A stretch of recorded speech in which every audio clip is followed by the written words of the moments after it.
बोरगाव, जिथे कायदा आहे पण अंमलबजावणी कुठे आहे? पोलीस स्टेशनच्या हाकेच्या अंतरावरच अवैध गुटखा विक्रीचा धक्कादायक प्रकार समोर येतोय. अक्सा मार्केटिंग नावाच्या दुकानातून प्रतिबंधित गुटख्यांची सर्रास तस्करी सुरू असल्याची चर्चा स्थानिकांमध्ये जोर धरतय.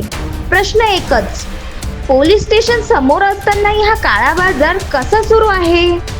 कायद्याला आव्हान देणाऱ्यांवर कारवाई होणार का, की प्रशासन पुन्हा एकदा शांत बसणार? बोरगावकरांच्या नजरा आता प्रशासनाकडे, कारण प्रश्न फक्त गुटख्याचाच नाही तर कायद्याच्या विश्वासाचा आहे. लक्ष ठेवा, आम्ही या प्रकरणावर नजर ठेवून आहोत. हा होता या प्रकरणाचा पहिला भाग, ज्यात समोर आले काही धक्कादायक प्रश्न, पण अजूनही अनेक गोष्टी आहेत पडद्यामागे ज्याचा उलगडा होणं बाकी आहे. दुसऱ्या भागात आपण घेऊन येणार आहोत या प्रकरणामागचं संपूर्ण सत्य आणि सविस्तर माहिती. म्हणूनच आमच्या सोबत राहा आणि फॉलो करायला विसरू नका.